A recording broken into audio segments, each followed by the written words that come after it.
Alright, anime fans, what if superheroes weren't just heroes? What if they had sponsors, TV ratings, corporate contracts, and were treated more like celebrity athletes than legendary protectors? That's the brilliant idea behind Tiger and Bunny. At first glance, it looks like a colorful superhero anime full of flashy costumes and cool powers. But underneath all that is a surprisingly smart story about aging heroes, changing times, corporate influence, and what it truly means to save people. And honestly, this anime was doing the boys and modern superhero deconstruction years before it became cool. The difference is that Tiger and Bunny still believes heroes can inspire people. So, the world of Tiger and Bunny is unlike most superhero anime. In the city of Stern Build, superheroes aren't mysterious vigilantes. They're celebrities. Their rescues are broadcast on live television. Their performances earn points. Their costumes are covered in sponsor logos. And every heroic act becomes part of a giant reality show called Hero TV. Sounds ridiculous, right? But that's exactly why it works. Because beneath the flashy entertainment lies a pretty damn interesting question.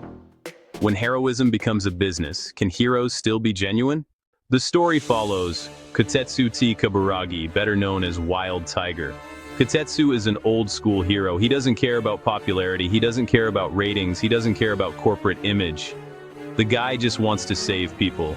Yeah, he's what Homelander should have been all this time. The problem? The world has moved on. New heroes are younger, faster, and more marketable and wild. Tiger is quickly becoming yesterday's news.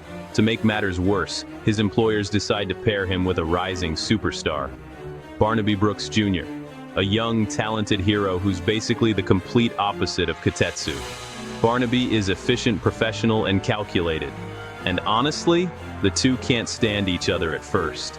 Their partnership becomes one giant train wreck of clashing personalities. But that's exactly where the magic of the anime begins. Because while they're busy arguing, a much larger conspiracy starts unfolding behind the scenes. And suddenly what looked like a fun superhero show becomes something far more serious. And one thing Tiger and Bunny does brilliantly is making the other heroes feel important. Each hero has unique powers, distinct personalities, and personal struggles. They're not just background characters like most of the soups from the boys' universe. Yeah, such a shame.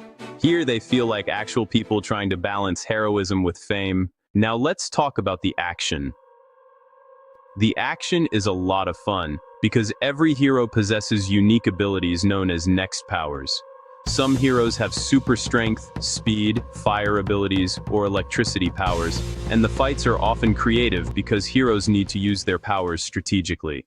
The coolest part? Many battles happen while cameras are rolling. Heroes aren't just fighting villains, they're also performing for an audience that creates some genuinely unique situations where public image becomes almost as important as winning. And honestly, that's a pretty clever twist on superhero storytelling. The action becomes especially entertaining once Kotetsu and Barnaby start learning to work together. Their fighting styles perfectly reflect their personalities. Barnaby is precise and efficient, while Kotetsu charges forward like a man who forgot fear exists. The contrast creates some fantastic battle sequences. Now coming to animation and music, well, for a superhero anime, the animation holds up remarkably well. The city of Stern Build feels vibrant and alive. The superhero costumes stand out immediately, and the action scenes have plenty of energy. The sponsor logos all over the heroes' outfits also help sell the idea that heroism has become commercialized. It's funny at first, then you realize how much it says about the world. The soundtrack is equally strong. It knows exactly when to build excitement, create tension, and deliver emotional moments. And trust me, there are several scenes that hit surprisingly hard emotionally. Now coming to the themes. So this is the anime's biggest theme, heroism versus fame. Many heroes, become trapped between doing what's right and doing what's popular. And honestly, those aren't always the same thing. The series constantly asks, are you still a hero if you're only helping people for attention? It's about old values versus modern society. Kotetsu represents traditional heroism, while Barnaby stands for a newer generation. Their partnership really explores how society changes and, whether old ideals still matter. It's surprisingly mature stuff.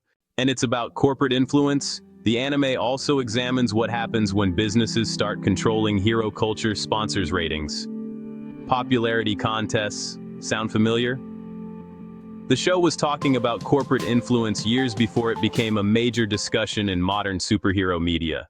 Now, why it's worth watching? For newer anime fans, Tiger and Bunny feels refreshingly different.